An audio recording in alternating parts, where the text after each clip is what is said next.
And in the Gaza Strip, deadly retribution is falling from the sky. Airstrikes have killed more than 400, according to Palestinian officials. In the coming days, Israel's expected to launch a ground incursion. This region has been locked in a cycle of violence for decades. But what happened on Saturday is unprecedented. Hamas militants broke through the barrier that Israel uses to... दोस्तों, हमने देखा अभी कि किस तरीके से Israel जो है वो लगातार हमले कर रहा है हमास के ठिकानों पर। तो दोस्तों, क्या है पूरी बात, क्यों ये लड़ाई शुरू हुई, इजराइल और फिलिस्तीन का इतिहास क्या है, इन पर हम लोग डिटेल बातचीत करेंगे। साथ ही बातचीत करेंगे आज के करंट अफेयर्स से प्रमुख मुद्दों पर, करंट अफेयर्स से संबंधित जो प्रमुख मुद्दे हैं उन पर हम लोग क्या क्या चीजें देख सकते हैं वो बात करेंगे। और साथ ही बात करेंगे हमारे क्या क्या इम्पोर्टेंट जो आज के इश्यूज हैं और जिस पर हम MCQ सेशन भी संडे को ऑर्गेनाइज करते हैं। तो चलिए दोस्तों शुरू करते हैं। नमस्कार दोस्तों, मैं धनंजय सिंह आप सभी का स्वागत करता हूं आपके अपने प्लेटफॉर्म यूपी एग्जाम पर, जिसमें हम लोग बात कर रहे हैं इस समय डेली करंट अफेयर्स की। डेली करंट अफेयर्स के दोस्तों आप सभी को पता है कि ये डेली क्लासेज जो होती हैं अभी जो है कुछ कारणों की वजह से यहाँ पर जो है एक नया चैनल बनाना पड़ा हमें, और ये चैनल जो है आप सभी के बीच अब रेगुलर रहेगा और इसके माध्यम से हम बात करेंगे आज के टोटल करंट अफेयर्स पर। दोस्तों, इजराइल और हमास या इजराइल फिलिस्तीन के बीच जो है संघर्ष जो है वो जारी है। ये आपको दिख रहा है, ये किसी प्रकार का आर्टिफिशियल नहीं है, ये एक सीधा सीधा जो है युद्ध दिख रहा है। और मिसाइलें हैं ये जो आपको चमकती हुई हवा में दिख रही हैं, ये मिसाइलें हैं। इजराइल ने अभी जो वर्तमान की जो कंडीशन है वो कंडीशन के अनुसार जो है लगभग 100 ठिकानों पर हमास के हमले गाजा पट्टी में किए हैं, लगातार कर रहे हैं, और लगभग आधे से ज्यादा शहर जो है पूरा निस्ते नाबूद हो चुका है।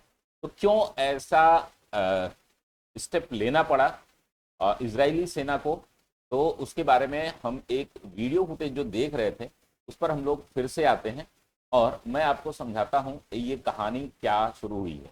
वीडियो फुटेज के बारे में मान लीजिए हो सकता है कि स्ट्राइक आ जाए, वो दूसरे किसी इसका वीडियो है, मैं आपको पूरी कहानी समझाता हूं। दोस्तों, हुआ क्या कि लगभग सैकड़ों की संख्या में, लगभग 300, 400, 500, अब ये गिनती तो नहीं बताई जा सकती, जल से, मार्ग से, वायु मार्ग से, थल मार्ग से इजराइल पर हमास ने हमले किए।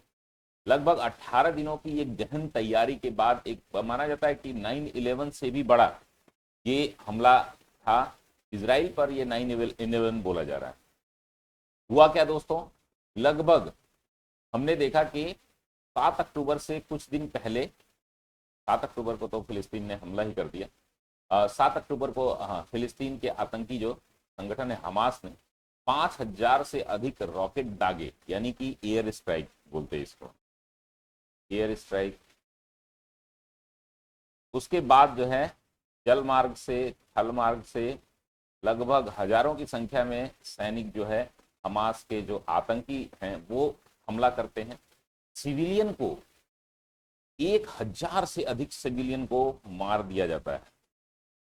लगभग 800 बच्चे और महिलाओं को अगवा कर लिया जाता है, रेप किया जाता है, बलात्कार किया जाता है, उनको कैप्टिव रखा जाता है, और उनकी ढेर सारी वीडियो जो है सोशल मीडिया पर इस समय वायरल हो रही हैं।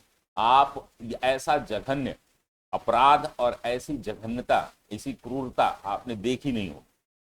आप नीचे कमेंट बॉक्स में बताइएगा कि इजराइल फिलिस्तीन में जो ये युद्ध चल रहा है, ठीक है, उसमें जो है गलती किसकी है, ठीक है ना।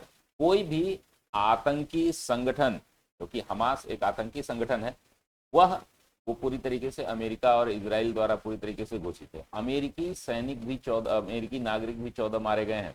इवन यूएस जो है सपोर्ट में है, यूएस, जर्मनी, भारत सभी इजराइल के सपोर्ट में है, बड़ी अर्थव्यवस्थाएं सपोर्ट में, उधर से भी ईरान आदि देश भी हमास का सपोर्ट कर रहे हैं। तो ये टोटल जानकारी रही। इजराइल और फिलिस्तीन के बीच लंबे समय से चल रहा संघर्ष जो है एक बार फिर तेज हो गया। 7 अक्टूबर को 2023 को फिलिस्तीन के आतंकी संगठन हमास ने इजराइल पर 5000 से अधिक रॉकेट दागे। इजरायली सेना ने भी जवाबी कार्रवाई करते हुए गाजा पट्टी पर हवाई हमले शुरू कर दिए। इस संघर्ष में अब तक दोनों पक्षों से सैकड़ों लोग मारे गए हैं। इस समय जो बताया जा रहा है आंकड़ा 1000 से अधिक जो है इजरायली मारे गए जा चुके हैं और 900 के आसपास जो है हमास के जो है लोग मारे जा चुके हैं। संयुक्त राष्ट्र सुरक्षा परिषद ने 10 अक्टूबर 2023 को इस संघर्ष को लेकर आपात बैठक बुलाई। बैठक में सभी सदस्य देशों ने संघर्ष को तुरंत समाप्त करने का आह्वान किया। संयुक्त राष्ट्र महासचिव एंटोनियो गुटेरेस ने भी दोनों पक्षों को तत्काल संघर्ष विराम का आग्रह किया। साथ ही दोस्तों संघर्ष का कारण क्या है, तो ये जो है मेन जो है जल जंगल जमीन का जो विवाद है, प्रथम विश्व युद्ध द्वितीय विश्व युद्ध के बाद जो है जो बसाया गया था 19 इजराइल और फिलिस्तीन के बीच ये संघर्ष जो है जमीन का मुद्दा है, ये जमीन का विवाद है। इजराइल ने 1948 में फिलिस्तीन पर कब्जा कर लिया था।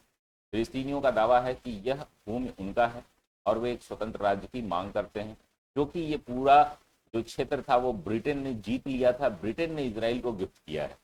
ये माना जाता है कि ये फिलिस्तीनियों पर अत्याचार है और इसको लेकर के कई बार यूएन में बातचीत उठी है और इजराइल को एक राज्य का दर्जा मिल चुका है यूनाइटेड नेशन और विभिन्न देशों द्वारा। भारत सरकार द्वारा भी इसे मान्यता दी गई है। इवन फिलिस्तीन को भी भारत सरकार द्वारा मान्यता दी गई है। इस संघर्ष के परिणाम स्वरूप दोनों पक्षों में भारी नुकसान हुआ, ठीक है ना। संघर्ष इजराइल में सैकड़ों नागरिक मारे गए हैं और हजारों लोग घायल हुए। माना जा रहा है कि लगभग 800 से अधिक लोग जो है घायल हैं। 1000 से अधिक लोगों को काट दिया गया है। मतलब कि आप ऐसी जघन्यता सोच भी नहीं सकते। तो इस तरीके की चीजें यहाँ पर देखने को मिली। और साथ ही दोस्तों हम बात करेंगे कि 8 अक्टूबर 2023 को लेबनान के ईरान समर्थित हिजबुल्लाह ने विवादित सीमावर्ती इलाके में इजराइल के ठिकानों पर बड़ी संख्या में गोले दागे और मिसाइलों पर हमला किया। मिसाइलों से हमला। हिजबुल्लाह ने बताया कि वह हमास के साथ एकजुटता के तहत ये हमले कर रहा है। हिजबुल्लाह के हमले से में इजराइल के किसी नागरिक या सैनिक के हताहत होने की कोई खबर नहीं। इसके जवाब में इजराइल की सेना ने लेबनान के इलाकों पर गोलीबारी की और हिजबुल्लाह के इस संघर्ष में न कूदने की चेतावनी दी।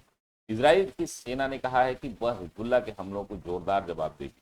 इजराइल पर अगर आप एक सेपरेट वीडियो चाहते हैं तो कमेंट बॉक्स में जरूर बताइएगा। मैं पूरी जो है कैसे गल्फ वार और कैसे जो है किस तरीके से इजराइल और फिलिस्तीन वार बढ़ा है, इजराइल का कैसे वहां पर पदार्पण हुआ है, कैसे यहूदियों का एक अलग राज्य है और यरूशलेम को लेकर के क्या विवाद है, ईसा मूसा और इन लोगों का जो उद्भव है, सामी धर्म बोलते हैं इनको, ये हमारे दर्शन शास्त्र का प्रमुख विषय भी रहा है। सामी धर्म जो एकेश्वरवादी हैं, खास करके जो यहूदी, क्रिश्चियन और इस्लामिक, ये तीनों का उद्भव वहीं से हुआ है। क्या है पूरी कहानी कमेंट बॉक्स में जरूर बताइएगा अगर आपको इस पे डिटेल वीडियो चाहिए तो। हिजबुल्लाह को इजराइल के ठिकानों पर हमला लेबनान में इजराइल और हिजबुल्लाह के बीच तनाव बढ़ा सकता है। यह संघर्ष के बारे में एक नए स्तर पर ले जा सकता है। इस हमले में कुछ संभावित परिणाम इजराइल और हिजबुल्लाह के बीच सीधी लड़ाई शुरू हो सकती है। लेबनान में गृह युद्ध शुरू हो सकता है। मध्य पूर्व में तनाव बढ़ सकता है। संयुक्त राष्ट्र ने दोनों पक्षों से संघर्ष विराम की आह्वान किया है, लेकिन यह अभी भी स्पष्ट नहीं है कि हिजबुल्लाह इस आह्वान को मानेगा या नहीं मानेगा। हिजबुल्लाह खुले तौर पर सपोर्ट कर रहा है।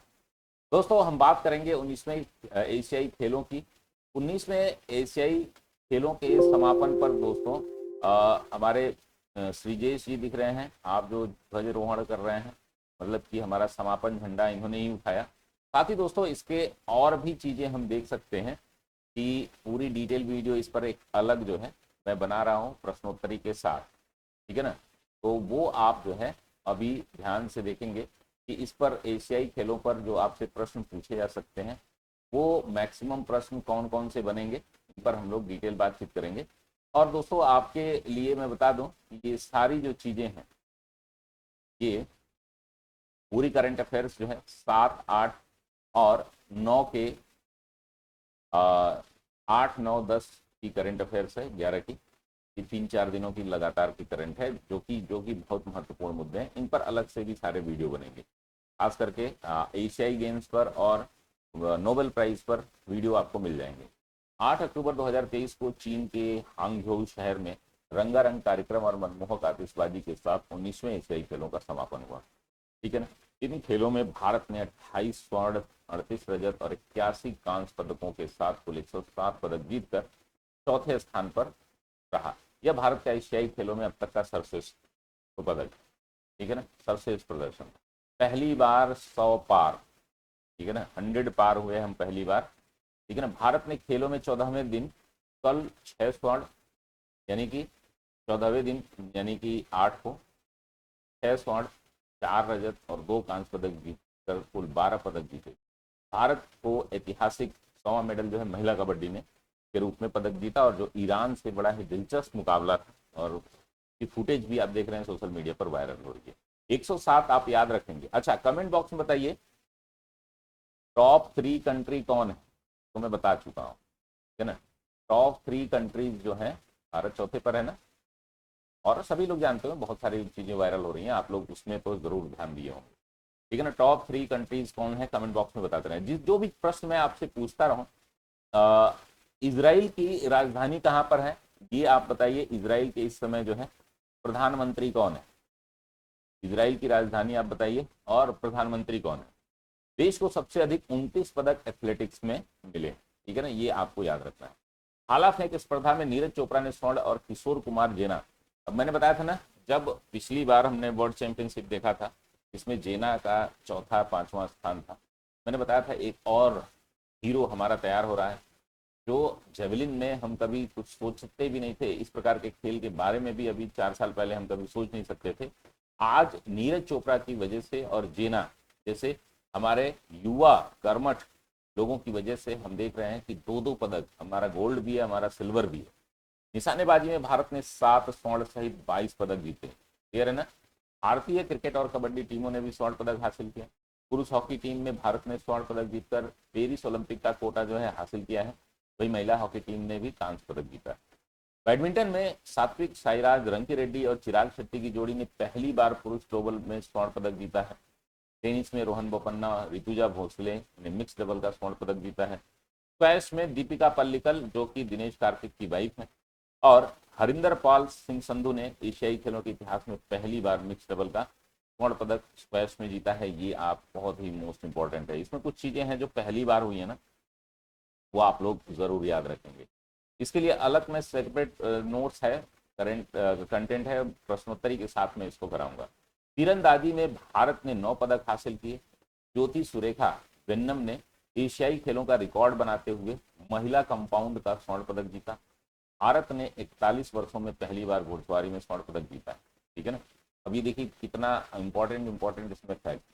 मुक्केबाजी में लवलीना बोर्गेहोन जो ने रजत पदक जीतकर पेरिस ओलंपिक का कोटा स्थान हासिल किया। साथ ही निखत जो है, या निखत बोलते हैं इनको, निखत जरीन, प्रीति पवार और परवीन हुड्डा ने ओलंपिक कोटा भी हासिल किया। गोल्फ में अदिति अशोक ने पहली बार रजत पदक जीता है। अदिति अशोक जो है काफी फेमस हैं, अभी कम उम्र की हैं ये, और ये गोल्फ खेलती हैं और काफी लंबी पतली दुबली हैं, और इनका जो है बहुत बहुत इन पर बहुत ज्यादा एक्सपेक्टेशन है कि आगे चल करके ये काफी कुछ कर सकती हैं गोल्फ में। पुरुषों की फ्री स्टाइल कुश्ती में दीपक पुनिया को रजत पदक मिला। शतरंज में भारतीय पुरुष और महिला टीमों ने भी रजत पदक जीते शतरंज में। चलिए, तंजानिया की राष्ट्रपति हैं सामिया सुलू हसन। सामिया सुलू हसन के बारे में जैसा कि हम कई बार बता चुके हैं, जब ये राष्ट्रपति हुई थी सामिया सुलू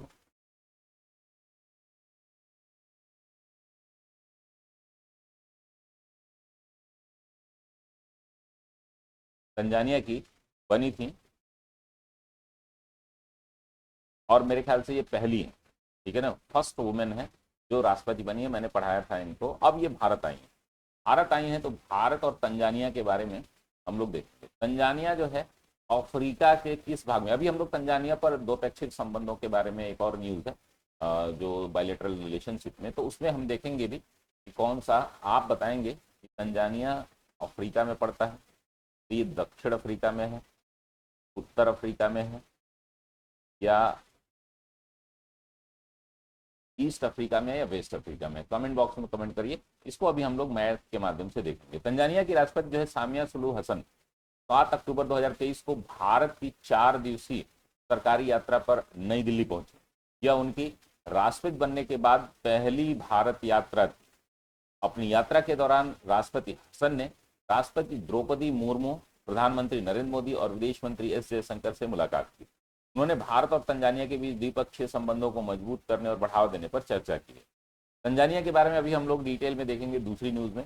दोनों देशों में व्यापार, निवेश, रक्षा, सहयोग, संस्कृति सहित विभिन्न क्षेत्रों में सहयोग बढ़ाने के लिए कई समझौतों पर हस्ताक्षर किए गए हैं। राष्ट्रपति हसन ने 10 अक्टूबर 2023 को जवाहरलाल नेहरू विश्वविद्यालय जेएनयू से डायरेक्टरेट की मानद उपाधि भी प्राप्त की। ये भी काफी इंपॉर्टेंट है। जेएनयू से इनको सामिया सुलूह को जो है राष्ट्रपति हसन या सामिया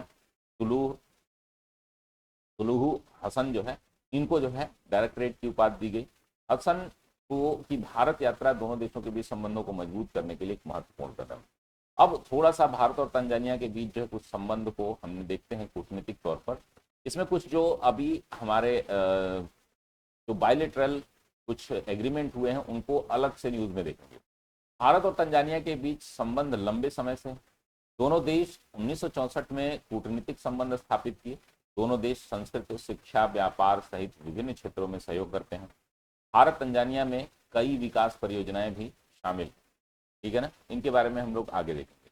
राष्ट्रपति हसन की यात्रा ने दोनों देशों के बीच द्विपक्षीय संबंधों को मजबूत किया है। दोनों देशों के व्यापार, निवेश, रक्षा, संस्कृति सहित विभिन्न क्षेत्रों में सहयोग बढ़ाने के लिए कई समझौते पर हस्ताक्षर हुए। इन समझौतों में दोनों देशों के बीच व्यापार, निवेश को बढ़ावा मिलेगा और साथ ही इनके अलावा रक्षा सहयोग में दोनों देशों के, अब ये कौन कौन से हैं हम इनको अलग से देख लेंगे। चलिए आगे बढ़ते हैं दोस्तों। एशियाई खेलों का जो समापन हुआ है,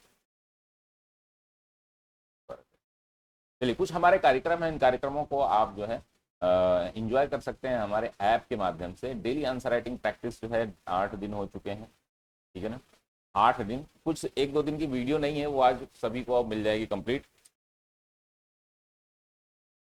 आप जुड़ सकते हैं, पूरे साल भर उत्तर लिखिए मात्र 3499 में। एसे राइटिंग है, वीकली एसे राइटिंग। अभी हमारा लास्ट जो निबंध हुआ है नारी शक्ति वंदन अधिनियम पर हुआ है। जिन लोगों को अगर नहीं मिला है, नोट्स कंटेंट मिला है, वो आकर जाकर के वहां पर कर लें। Weekly 2 essay, PDF, video classes, copy evolution, 45 plus extra essay जो है यहाँ पर मिलते हैं। साथ ही दोस्तों 75 डेज हार्ड चैलेंज में काफी लोग जुड़े हैं, लिख भी रहे हैं उत्तर। कॉपी भी सभी की चेक हो रही है। जो लोग भी कॉपी चेक करवाना चाहते हैं, वो अगर किसी की छूटी हुई हो तो कमेंट बॉक्स में कमेंट हमें जो है पर्सनली मैसेज जरूर किया करें, ठीक है ना। और 5 कम से कम 5 क्वेश्चन एक साथ लिख करके दें, तभी चेक करने में एक एक 2-2 आप देते हैं तो उसमें मजा नहीं आता।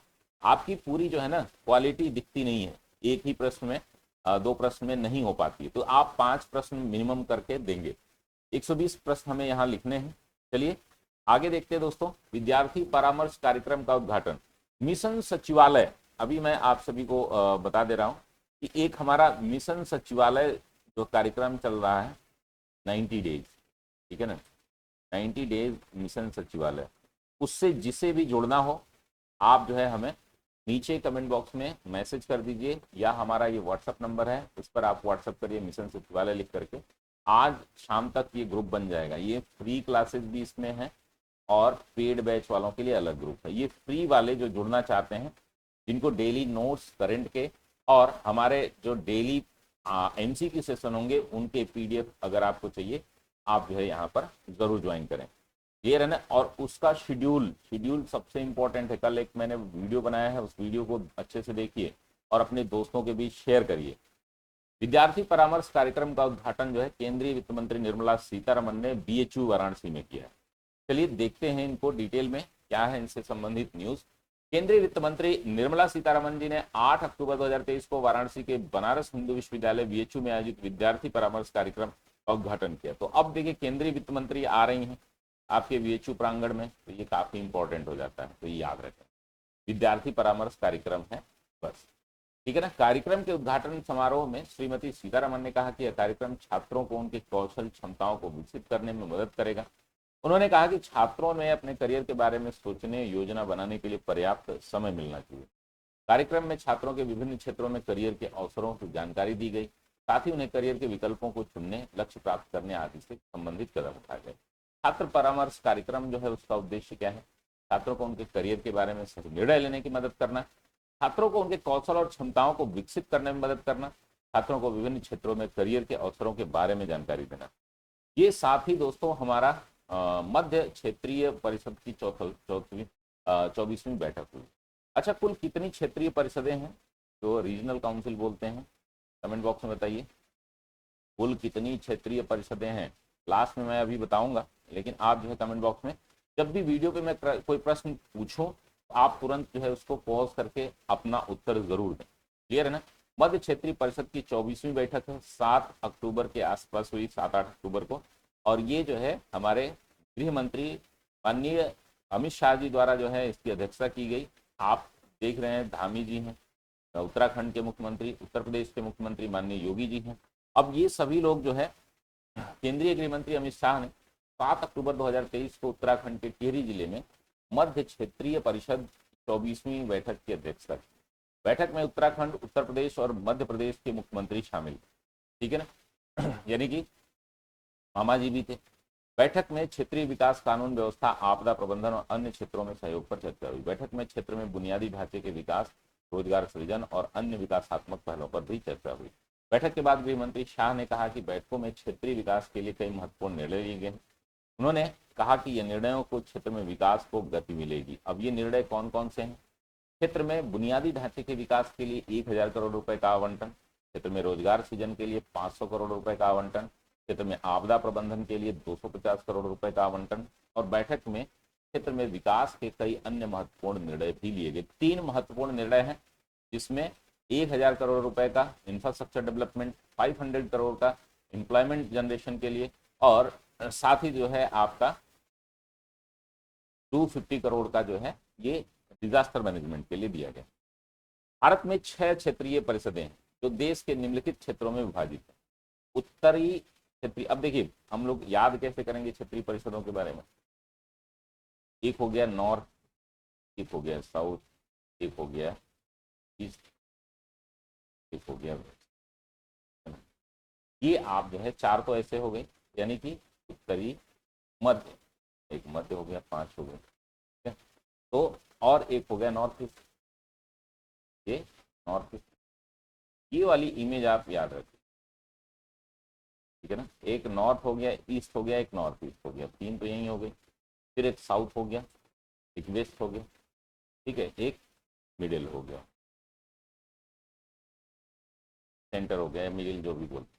मध्य क्षेत्रीय परिषद, पूर्वी क्षेत्रीय परिषद, पश्चिमी क्षेत्रीय परिषद, दक्षिणी क्षेत्रीय परिषद और आपका पूर्वोत्तर क्षेत्रीय परिषद, जो कि नॉर्थ ईस्ट के लिए बना हुआ है। ये कुल 6 क्षेत्रीय परिषदें हैं। इनको याद करने का आसान तरीका मैंने बता दिया।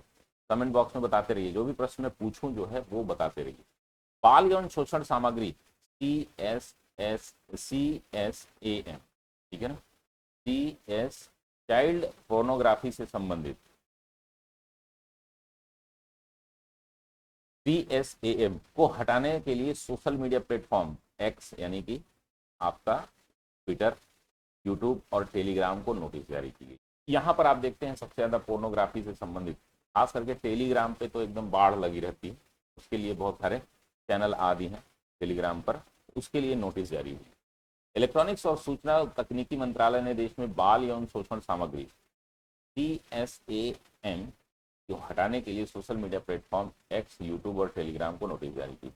इससे किसी भी बाल यौन शोषण सामग्री को इन प्लेटफॉर्मों पर तक पहुंच को शीघ्र और अस्थायी रूप से हटाने या उन्हें अक्षम करने के तरीकों पर ध्यान दिया जाएगा।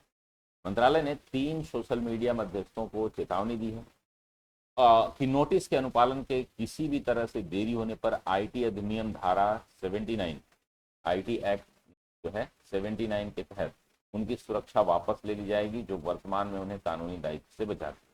इलेक्ट्रॉनिक्स और सूचना तकनीकी मंत्रालय ने राज्य मंत्री राजीव चंद्रशेखर ने दोहराया कि सरकार IT नियमों के अंतर्गत इंटरनेट को सुरक्षित और विश्वसनीय बनाने के लिए प्रतिबद्ध है।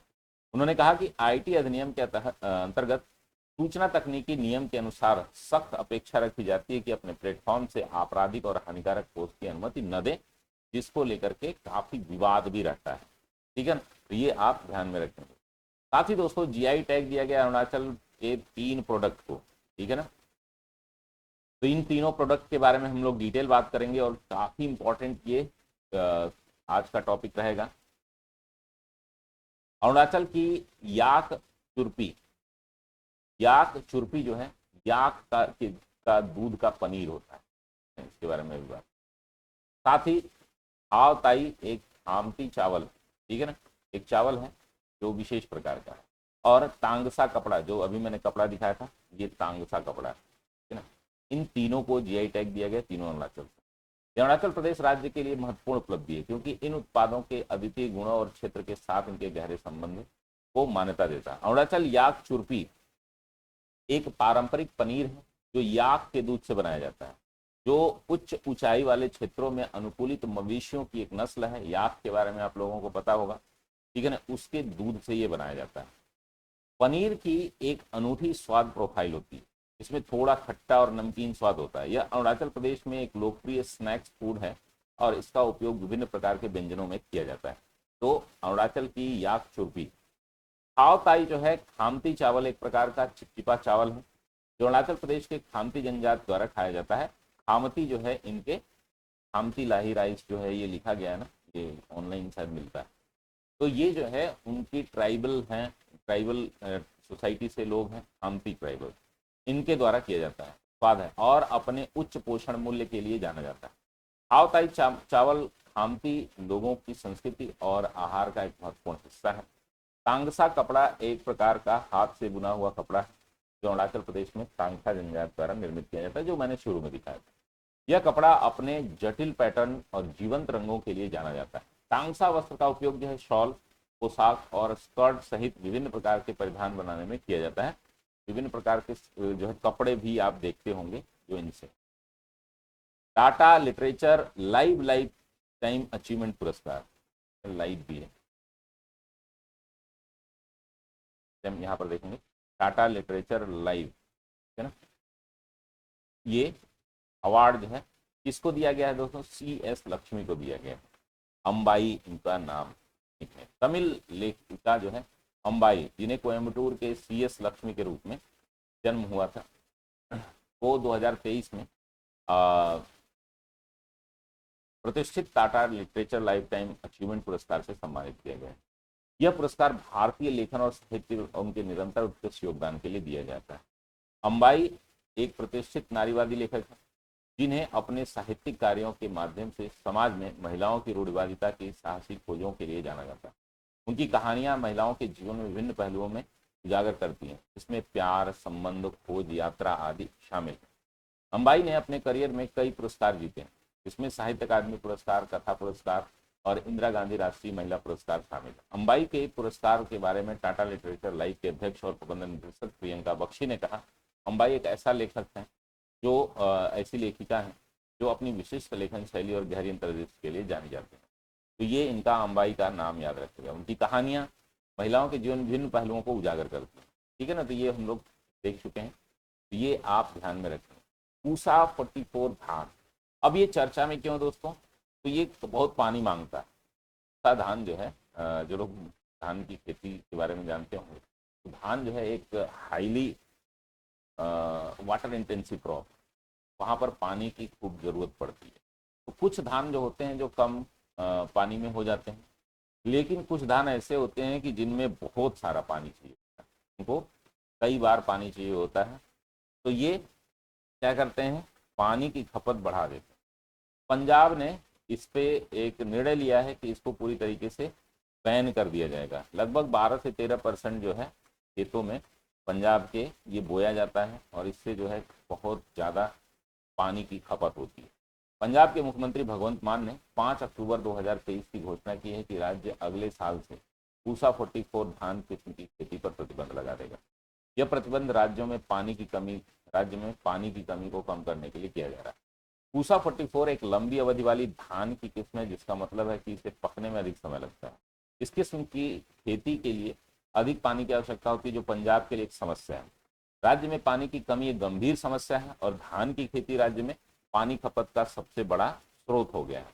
पूसा 44 धान की किस्म पंजाब में सबसे लोकप्रिय धान की किस्मों में से है। ये 2022 में पंजाब की धान की खेती और कुल क्षेत्रफल का 12% क्षेत्र जो है पूसा 44 खेती कराई गई।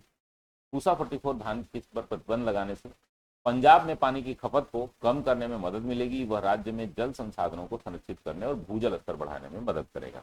चलिए अगली न्यूज देखते हैं दोस्तों। दोबारा हो गया। निर्वाचन आयोग ने 5 राज्यों में चुनावी कार्यक्रमों की घोषणा की। चलिए क्या है कुछ खास देख लेते हैं। डेट है केवल और कुछ खास।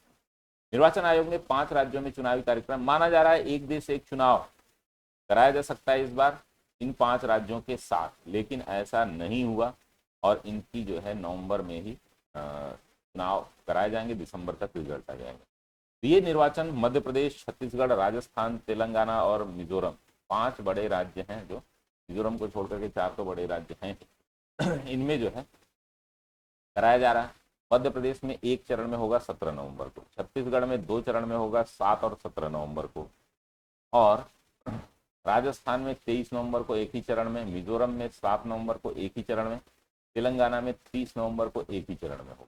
ठीक है ना। 5 राज्यों में एक ही दिन काउंटिंग होगी 3 दिसंबर को, जिसमें रिजल्ट आ जाएंगे। कौन पार्टी जीतती है इसके बारे में आपको पता चल जाएगा 3 दिसंबर को। क्लियर है ना। तो ये हमारे जो है राजीव कुमार जो है मुख्य चुनाव आयुक्त हैं। अच्छा, आपसे बताइए कि चीफ इलेक्शन कमीशन CEC जो होता है हमारा, वो उसका कार्यकाल कितना होता है? ठीक है ना, टेन्योर, कमेंट बॉक्स में बताइए उसका कार्यकाल कितना होता है। आगे हम देखेंगे दोस्तों भारत और तंजानिया रणनीतिक साझेदारी। तो ये आपको दिखते होंगे, इनका मुझे नाम नहीं याद, जो आपको सोशल मीडिया पे भारत के गानों पर, इवन भोजपुरी गानों पर भी ये नाचते हुए थिरकते हुए दिख जाएंगे। ये पति पत्नी या भाई बहन जो भी हैं, ये लोग दोनों लोग। और तंजानिया से हमने बताया था अभी कि तंजानिया के बारे में कि क्या क्या आपको जानना चाहिए। तो तंजानिया जो है एक पूर्वी अफ्रीकी देश, ठीक है ना। ये दिख रहा है आपको सबसे ईस्ट में, इंडियन ओशन यानी कि आपका भारत हिंद महासागर के पास जो है तंजानिया, जिसके जो पड़ोसी हैं, जो सीमा बनाते हैं, केन्या है, युगांडा है, रवांडा है, बुरुंडी है, उसके बाद जो है जाम्बिया है, ये मलावी है और मोजाम्बिक। मोजाम्बिक जो है एक छोटा सा देश है, आपको पता ही है वहीं पर। तो ये कुल सीमा बनाने वाले देश हैं, इसके बारे में भी अभी बात करेंगे। ठीक है, ये अफ्रीका का एक देश है। भारत और तंजानिया के बीच संबंधों का रणनीतिक साझेदारी तक विस्तार अगले 5 वर्षों में रक्षा क्षेत्र में सहयोग बढ़ाने की रूपरेखा में बनाने पर सहमति हो गई। भारत और तंजानिया ने आज खेल, समुद्री उद्योग, सांस्कृतिक आदान प्रदान, तंजानिया में औद्योगिक पार्क की स्थापना, बाजार की बदलती जरूरतों के मुताबिक डिजिटल प्रौद्योगिकी के उपयोग और एक दूसरे देशों के व्यापारिक जहाजों की गतिविधियों की पूर्व सूचना साझा करेंगे। अब ये जो एरिया है ना, बड़ा खतरनाक एरिया है। ये एरिया से जब हम आगे जाएंगे, इथियोपिया है, सोमालिया है, इस तरीके के देश हैं, हॉर्न ऑफ अफ्रीका ऊपर, हिंद महासागर में जो ये हमारा बड़े बड़े वोयाज जाते हैं, जो हमारे गश्ती जहाज जाते हैं या हमारे बहुत खास करके जो कमर्शियल जाते हैं, उनको किडनैप करने का भी डर रहता है, समुद्री लुटेरे का भी डर रहता है। तो वो इन्फॉर्मेशन भी हमारे लिए एक काफ़ी महत्वपूर्ण हो जाता है। तंजानिया जो है, तंजानिया अफ्रीकी ग्रेट लेक्स के भीतर पूर्वी अफ्रीका का एक देश, आप याद रखेंगे, ठीक है ना। ये ग्रेट लेक्स यानी कि लेक विक्टोरिया, आपको लेक तंजानिया है, टैंगानिका है और लेक न्यासा है। 3 न्यासा जो है इसको ग्रेट लेक्स बोल सकते हैं। इसकी सीमा जो है उत्तर में युगांडा से लगती है, ये देखिए उत्तर में युगांडा, ठीक है ना। उत्तर पूर्व में केनिया से, जैसे मैंने बताया था, और दक्षिण में मोजाम्बिक और मलावी, मोजाम्बिक है और ये छोटा सा देश मलावी।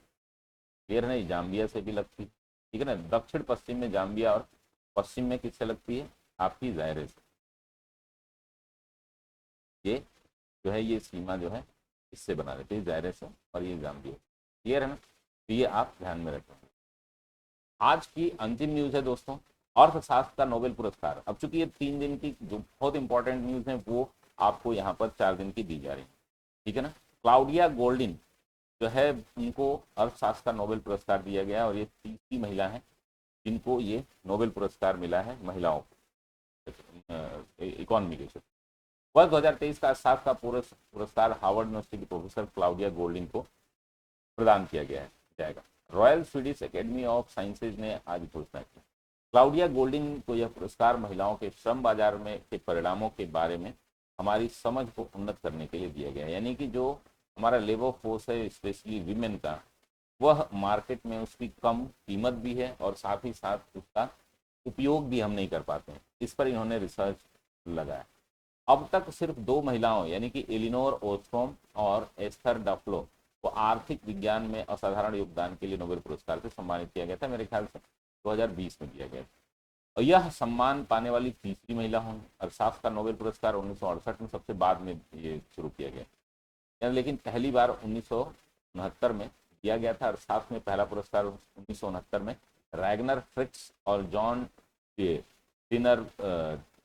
टिनबर्गेन को आर्थिक प्रक्रियाओं के विश्लेषण के लिए गतिशील मॉडल विकसित करने के लिए दिया गया था। तो ये कंप्लीट जानकारी रही दोस्तों आज के करंट अफेयर्स की क्लास की, जो कि पिछले 3 दिनों से। लाइव क्लास अभी जो है कल से शुरू हो जाएंगी आपके 90 डेज की, ठीक है ना। 90 डेज को लेकर के काफी उत्साहित रहिए आप लोग। मिशन सचिवालय 322 सीट केवल सचिवालय में है, इसलिए मिशन सचिवालय इस कोर्स का नाम रखा गया दोस्तों, को ध्यान में रखिएगा।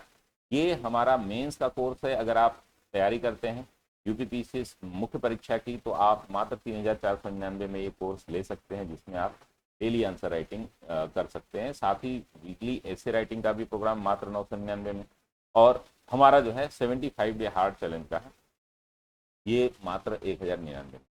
अब जो लोग आरओ की तैयारी करना चाह रहे हैं वो मात्र 1500 में 1499 में 90 डेज जो है हमारा ज्वाइन कर सकते हैं, जिसमें टेस्ट सीरीज भी।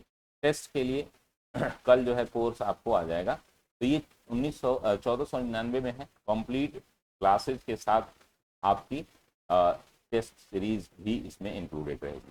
तो ये रही कंप्लीट जानकारी। आशा करता हूं दोस्तों कि आपको पसंद आई होगी, और मिलते हैं हम लोग अगली क्लास में। और अगली क्लास जो है हमारी 90 डेज की कैसे कैसे चलेगी, उस पर हमारी बातचीत होगी। तो बहुत बहुत धन्यवाद आप सभी का।